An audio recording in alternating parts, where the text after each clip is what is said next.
ansiedade, vamos nos pôr a serviço da espiritualidade, lembrando que todos temos problemas, estamos aqui para isso, né? Para ir nos depurando.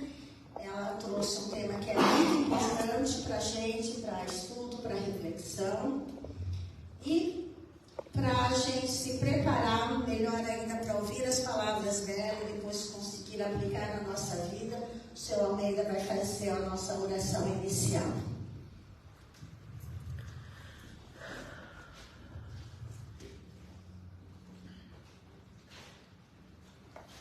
Vamos preparar a nossa reunião, não é?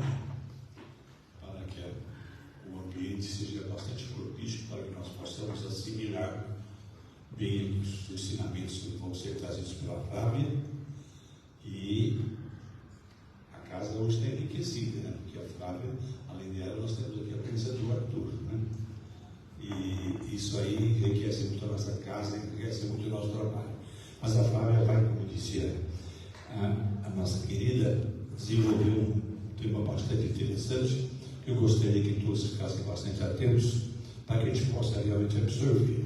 E para que isso seja mais fácil, nada melhor do que nós voltarmos o nosso coração, o nosso pensamento para Jesus e pedirmos a Ele da seguinte forma: Jesus, Mestre amado e querido, esta noite mais uma vez estamos reunidos em Teu nome, Mestre, na expectativa de que possamos obter, através das palavras da nossa irmã, os ensinamentos necessários para que nós possamos reformular a nossa vida, reconsiderarmos os nossos erros, mas decidirmos pela melhoria constante.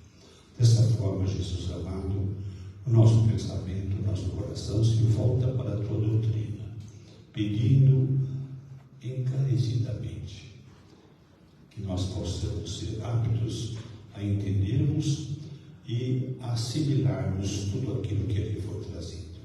Que a Tua paz esteja sempre entre nós. Flávia, por favor, fique à vontade. Muito obrigada. Boa noite a todos. Boa noite. Eu gostaria de pedir licença só um minutinho antes de começar, para aproveitar e fazer um convite para vocês.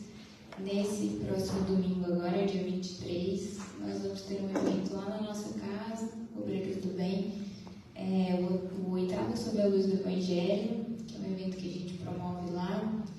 E nós vamos receber, nessa ocasião, o Carlos Alberto Braga Costa, que é um biógrafo do Chico. Ele já tem 2 livros publicados, um que saiu mais recentemente. E nós vamos falar juntos ali de Chico e Emmanuel, do Calvário e Redenção. Então é uma oportunidade para todos nós, vai ser no domingo pela manhã. A gente tem as inscrições pelo site simpla.com.br/NEP Paulo de Tarso. Mas vocês também conseguem encontrar nas redes sociais do NEP Paulo de Tarso, link fácil. A gente também vai ter inscrições no dia, se for necessário. Bom, boa noite mais uma vez.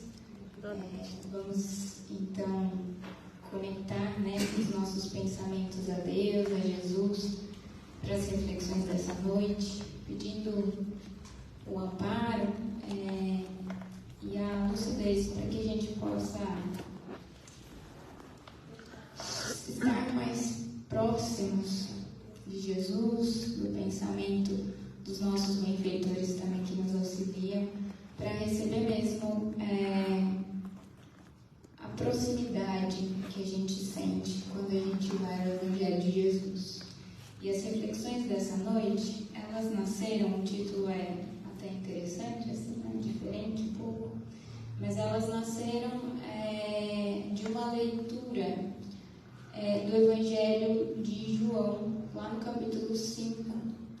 É um trecho um pouco mais longo, mas principalmente desses 2 versículos que a gente vai ler agora. Ele diz: em verdade vos digo que vem a hora, e agora é, em que os mortos ouvirão a voz do Filho de Deus, e os que a ouvirem viverão, porque como o Pai tem a vida em si mesmo, assim deu também ao Filho ter a vida em si mesmo. Então, partindo daí, a gente pode, pequenos trechos do Evangelho, tirar uma série de reflexões. A gente poderia escolher diversos caminhos, fixarmos em palavras ou em ideias que esses versículos nos trazem, mas de uma maneira geral a gente vê que a reflexão está em torno de um assunto aí primeiro, né, que mais nos salta aos olhos, que é vida e morte. A gente vê Jesus falando aqui de um processo dos mortos que viverão. Ele diz, né, vou ler de novo, os mortos ouvirão a voz do Filho de Deus e os que a ouvirem viverão. Então, um processo de transformação aqui, de algum tipo de mudança. E a gente pode pensar morte e vida de uma série de formas, e a doutrina espírita vem nos auxiliar muito nesse tema, quando a gente tem mais proximidade ou mais clareza para entender a vida espiritual, o próprio desencarne que a gente tem como morte, né, aqui na vida, na encarnação, né, a gente pode entender por várias maneiras, e a gente vai entendendo com o Evangelho que diversas perspectivas vão se complementando num todo, mas tem as suas abordagens interessantes. Então a gente poderia pensar a morte desse ponto de vista da desencarnação, por exemplo, seríamos nós os encarnados, os vivos ou não, né? Se a gente pensar como espíritos que somos, até o inverso seria possível refletirmos em torno, né, do quanto a vida em si como espírito, a vida espiritual é mais vida do que a própria encarnação, talvez, né? Mas mais do que isso, eu acho que o importante é a gente pegar um aspecto mais geral e simbólico do que Jesus está nos dizendo com relação à vida e morte. Quando a gente pensa que vida e morte não são necessariamente circunstâncias determinadas pelo lugar ou pelo tempo em que nós estamos. Se estamos encarnados ou desencarnados, aqui ou acolá. Vida e morte podem e vão ser entendidas aqui hoje para a gente como aspectos da nossa própria vivência. Porque a gente vai entender que existem pessoas encarnadas que vivem como mortos, como próprios zumbis, poderíamos dizer assim, encarnados na vida. Quando a gente vê, por exemplo, pessoas que passam a encarnação envoltos pelo desalento, pelo desânimo, pela desesperança da vida, a gente claramente percebe que, apesar de encarnadas, essas pessoas vivem como que num estado de morte, de estagnação da vida, porque muito atravancadas nos próprios pensamentos pessimistas ou por essa própria maneira de ver a vida. Por outro lado, a gente vai encontrar pessoas que têm uma vida abundante na encarnação, que são pessoas de bom ânimo, de muita energia para o trabalho, enfim, que a gente olhando em comparação vê ali uma vida que flui, uma vida que pulsa, realmente abundante, como Jesus nos diz, né? A vida abundante que Ele nos chama também, né? Nos lembra que existe.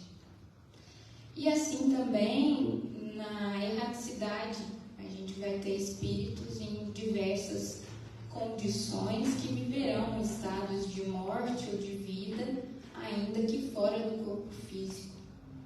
Então, entendendo esse aspecto geral de vida e morte, a gente vai passar aqui para o processo, então, né? Porque o que Jesus está nos dizendo é que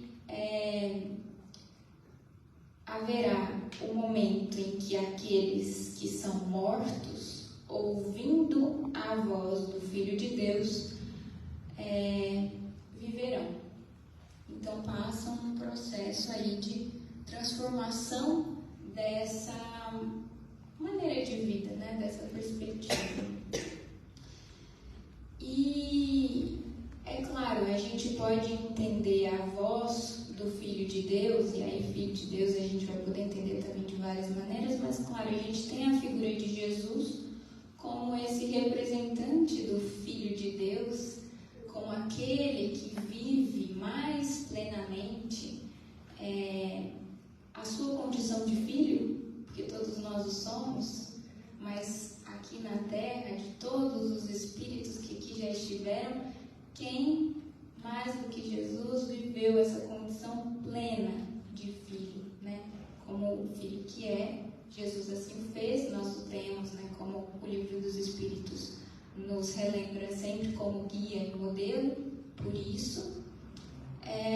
E tem então a sua voz através do Evangelho, esses ensinamentos de como podemos então nós outros sermos também filhos de Deus e entendermos melhor, não só pelas suas palavras, mas sobretudo pela sua vida também, como é essa vida alinhada à lei divina, porque isso é a condição de ser filho exatamente, né? Viver de acordo com a lei divina estabelecida pelo Pai. Isso Jesus faz e vem nos mostrar, nos ensinar como é isso. Então a gente vai entendendo que para passar desse estado de morte para um estado de vida, a gente tem um caminho intermediário aí que está expresso para nós na vida, no Evangelho, nos exemplos de Jesus. E aí a gente vai um pouquinho além do que isso, né? Porque ele diz, porque esse processo se dá porque, como o Pai tem a vida em si mesmo, e essa afirmação a gente não tem como discordar, porque se Deus, o nosso Pai, é o Criador, a vida é Ele em si mesmo. Como Criador que é, Deus é a vida, a origem de toda a vida. Criador do universo, Ele é a origem de tudo que existe. Antes de cada um de nós, existia Deus e a criação e Ele nos cria. Então, como ponto principal e primeiro de tudo isso que existe, Deus é a vida em si mesmo. Ele é o ponto primeiro. A vida no seu aspecto mais amplo, como a gente vai entender aqui hoje, né? Essa vida que nasce do pensamento ou da mente, se a gente poderia fazer uma comparação aqui de Deus, como a gente vê também na primeira questão do livro dos Espíritos, né? E também a fonte e a origem no sentido do amor que rege todas as leis, né? Do sentimento que unifica tudo isso. Então Deus é a vida em si mesmo, a vida plena, a vida abundante, a vida no seu maior aspecto.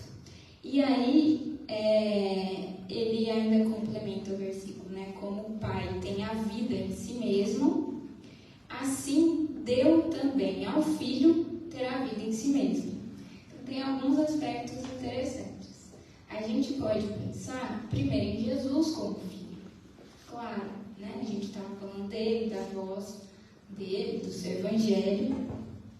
Então, Jesus, como o espírito mais evoluído que já viveu aqui, vive em comunhão plena com o Pai, porque já atingiu o estágio de espírito puro. Como a gente vai aprendendo, estamos todos nós em jornada evolutiva, em processo de evolução.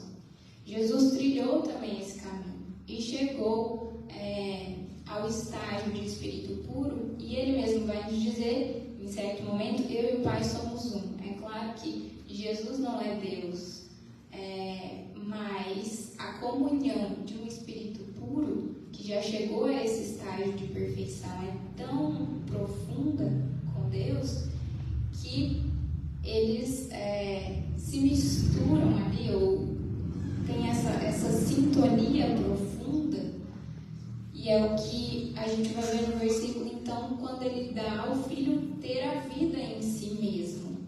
Vive também um aspecto dessa vida plena, que tem a fonte em Deus, porque, além de tudo, Jesus recebe do Criador a incumbência de governar e gerenciar esse planeta que nós estamos, e é responsável por todos nós aqui no nosso processo evolutivo. Então, junto com o Criador, que é fonte primeira da vida, ele também trabalha junto com companheiros, com espíritos prontos, preparados para agirem também de determinada forma com que os alcança nesse processo de vida, de criação, né? Então Jesus está lá desde o início do orbe, gerenciando o planeta em que a gente vive, desde a sua formação, e a vida de cada um de nós aqui, secundada por Ele, que nos acompanha sempre, muito proximamente, e vive essa vida também em si mesmo, né? Nele, uma vida que vibra, que é viva, e a gente sente isso quando a gente vê a encarnação, o momento que Jesus esteve conosco aqui na Terra, que nenhum momento por ele foi mal utilizado, foi perdido, foi em vão. Uma vida abundante, plena nesse sentido, da vida em si mesma, é essa vida que aproveita de todas as oportunidades para os objetivos maiores, que não se circunscrevem só à matéria, né, o que a gente vive aqui no mundo. Porque se a gente pensar da nossa perspectiva, muitos de nós estarão mortos até porque tudo que empregam na vida é, por exemplo, com um fundo materialista. Se a gente investe tudo das nossas vidas só no que é material, isso perece, como a própria matéria que nós vivemos. A gente constrói um monte de coisas aqui, tudo isso fica, e nós que somos realmente seres espirituais, daqui que levamos. Por outro lado, o aspecto de viver com essa vida, né, estar encarnado, mas vivo efetivamente, é quando a gente consegue aproveitar dessas oportunidades que a matéria nos traz, que a encarnação nos oferece, para transformar isso em conquistas, claro, espirituais, no nosso avanço, porque a gente se reconhece realmente como espíritos, entende qual é o processo, qual é a caminhada, por que nós estamos aqui, o que a gente pode e precisa conquistar, e mais do que isso, consegue colocar também a nossa vida a serviço dos nossos semelhantes. Porque Jesus nos convoca a isso sempre. A gente vai ver recorrentemente o convite ao serviço. A gente aprende com a doutrina espírita, né, que fora da caridade não há salvação. E claro, mais do que a caridade material, a gente vai ver no seu sentido mais profundo, como a gente vê lá no Livro dos Espíritos, benevolência, indulgência, perdão das ofensas.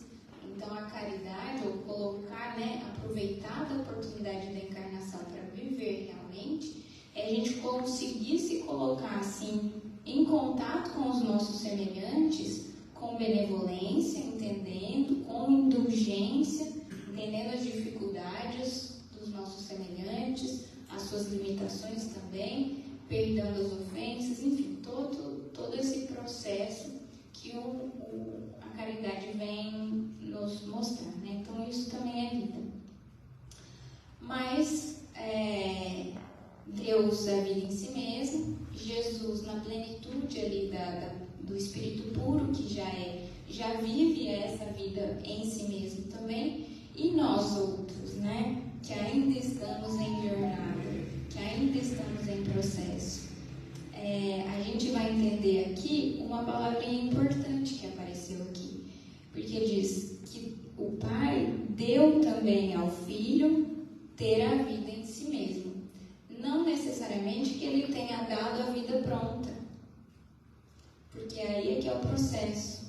Para passar da morte para a vida, era preciso ouvir a palavra, lembra? A voz, ou entendermos, em outros termos, entendermos a lei divina e aplicarmos ela na nossa vida. Porque esse é o ponto-chave, é a aplicação. Porque a gente vai ver, eu vou avançar um pouquinho nos próximos versículos para a gente entender como isso funciona. O texto segue: e deu-lhe poder de exercer o juízo, porque é filho do homem. E aí a gente fica, exercer o juízo, às vezes o evangelho fica assim, com umas palavras meio difíceis, né, da gente entender. E juízo vem dessa questão da justiça, né? Assim, e a gente fica pensando, mas será que eu tenho que ser então um juiz assim para ficar julgando o outro assim ou assado? Muito pelo contrário, não é isso, né? Vamos adiante. A gente, para entender um pouquinho essa questão do juízo, eu trouxe uma historinha bem curta do Emmanuel, que está num livro chamado A Semente de Mostarda, e a mensagem se chama Um Dia. Ela aparece num primeiro momento um pouquinho distante do que a gente está falando, mas vamos entendê-la. Ele diz: um dia verás a ti mesmo em plano diferente. Parecer-te-á então haver acordado de um sono profundo, e por isso mesmo tudo te surpreenderá. Amigos que não vias há muito tempo se aproximaram de ti, estender-te-ão as mãos, perguntarás a vários deles: onde estavas que não mais te encontrei? Por que te distanciaste de mim? Como todos te abraçarão com alegria a lhes fulgurar nos olhos. Fitarás as árvores carinhosamente podadas, formando corações que palpitarão de vida, plantas outras, mostrando as frondes entrelaçadas, lembrando mãos que se tocam afetuosamente. Respirarás profundamente, reconhecendo assim as qualidades nutrientes do novo ambiente em que te verás. Naquela festa de almas, porém, um homem de olhar manso desce de um torreão brilhante e caminha na direção dele. Em vão, o recém-chegado tenta retirar dele os olhos magnetizados pelo amor que o desconhecido irradia. Ele caminha serenamente, a fixá-lo com bondade, com a familiaridade de quem o conhecia. Perguntou o recém-vindo, pensou. De certo que esse amigo me conhece de longo tempo. A custo, venceu a própria indecisão e indagou do companheiro mais próximo: quem é este homem que está chegando até nós? E a resposta que ele recebe é o mensageiro da vida. E aí a gente já tem uma palavrinha-chave aqui, né, que a gente discutia, da vida. Não houve tempo para outras inquirições. Efetivamente, aquela simpática e estranha personagem lhe endereçou saudações fraternas e, segurando-lhe a destra, qual se nela conseguisse ler todas as minudências de sua vida, não lhe perguntou pelo próprio nome, nada arguiu quanto à família que pertencera ou à posição que exercera. Apenas pousou nele demoradamente os olhos azuis e perguntou-lhe. Antes da pergunta, para a gente entender o contexto, né? Uma narrativa de um espírito chegando ao plano espiritual, provavelmente, no momento do desencarne, coisa assim, e a pergunta que vem é: amigo, o que fizeste? E a história termina por aqui, mas a gente fica a se perguntar qual a resposta, né, que vem dessa indagação. Porque num momento como esse, claro, não só no momento do desencarne, a gente pode se fazer essa pergunta ao longo da nossa jornada evolutiva, em vários momentos, seja num ciclo finalizado, ou seja nas nossas indagações pessoais, a gente mesmo vai se colocando a perguntar: amigo, o que temos feito? Porque o juízo não vem de fora. O juízo não vem de um julgamento exterior de outras pessoas ou de uma corte externa a nós. O juízo vem da nossa própria consciência, quando se pergunta: o que temos feito? E essa consciência é capaz de dizer a si mesma o que tem feito a partir do momento que ela ganha discernimento. Porque quando nós lemos no versículo que o caminho da transformação entre a morte e a vida passa por um conhecimento do Evangelho, das leis divinas, nós temos um estágio que vem ali junto dele, que é o aspecto da responsabilidade que a gente ganha diante do conhecimento que a gente ofere, mas também da possibilidade incrível que a gente tem de discernir nas nossas vidas, de acordo com esse parâmetro novo que agora temos, quais ações das nossas vidas têm sido boas, benéficas ou alinhadas com a lei divina que nós temos conhecido e quais destoam desse caminho. A partir do discernimento que nós fazemos, que a nossa consciência é capaz de fazer, nós fazemos esse juízo de nós mesmos. E aí, com clareza, para poder escolher os nossos caminhos e escolher os caminhos do bem, os caminhos do amor, os caminhos da virtude, aí sim, trilhando esses caminhos, nós podemos chegar a essa vida que Jesus já vive, mas que é também ofertada a cada um de nós. E que nós podemos vivê-la em parcelas, em pequenas partes, ainda que sejam, no momento em que nós estamos. Na medida em que a gente faz esses esforços por adequar a nossa caminhada, a nossa jornada evolutiva ao que nós já temos aprendido do Evangelho de Jesus e que a doutrina espírita também vem nos auxiliar a compreender, porque é mais clara, porque é mais presente da nossa realidade. Então, a gente fez um caminho geral para entender a sequência aqui dos versículos e a gente vai finalizar esse trecho do Evangelho de João que nós selecionamos, que vai até o versículo 30. Na sequência, Jesus diz: não vos maravilheis disto, porque vem a hora em que todos os que estão nos sepulcros, ou seja, os mortos, ouvirão a sua voz. E os que fizeram o bem sairão para a ressurreição da vida. Quem escolhe o caminho de bem sai para a ressurreição da vida. E os que fizeram o caminho mal, o mal para a ressurreição da condenação. E claro, a gente vai entender como os processos reparatórios da lei divina, né? Eu não posso de mim mesmo fazer coisa alguma. Como ouço, assim julgo.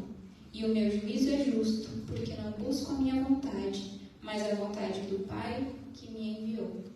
E aí, o mais bonito de tudo, para nós finalizarmos as nossas reflexões, é que quando a gente busca esse caminho de vida em si mesmo, encontrando essa vida que jorra dentro de cada um de nós também, porque como criaturas que somos criadas por Deus, também trazemos essa possibilidade de encontrar essa fonte também dentro de nós, a jorrar de vida abundante, a partir, claro, das nossas escolhas, das nossas ações, das nossas possibilidades de viver a vida mais harmonizados com o Evangelho de Jesus, nós vamos encontrando essa vida em nós mesmos, mas antes de tudo a gente vai entender que, mais uma vez, o Pai nos dá também ter a vida em nós mesmos, mas Ele é que é a fonte plena da vida. E aí isso a gente aprende com Jesus nesse finalzinho aqui da passagem. Eu não posso de mim mesmo fazer coisa alguma. Imagine se Jesus está dizendo isso para nós, o nosso mestre, aquele que tanto tem feito e já realizou, diz que nada pode fazer de si mesmo. Quem de nós poderá dizer que sozinho, desconectado dessa fonte plena de vida, é capaz de viver também, né? Ou de fazer alguma coisa? Porque como ouço, ele diz, assim julgo, ou seja, como eu aprendo e entendo da lei, assim eu posso discernir e escolher os meus caminhos. E escolho, claro, consciente, os caminhos mais acertados. E o meu juízo é justo, então, por isso. Porque não busco, então, a minha vontade, mas a vontade do Pai que me enviou. E esse é o convite para cada um de nós. Que a gente possa reconhecer cada vez mais nas nossas vidas a vontade de Deus. Claro, nos caminhos que a gente tem a escolher, às vezes que a gente se vê encruzilhadas da vida, né? Mas, sobretudo, nas pequenas ações de todos os dias. Porque a vontade de Deus é sempre o bem, é sempre o amor, é sempre o serviço aos semelhantes. Então, esses caminhos são os seguros para todos nós, que possamos continuar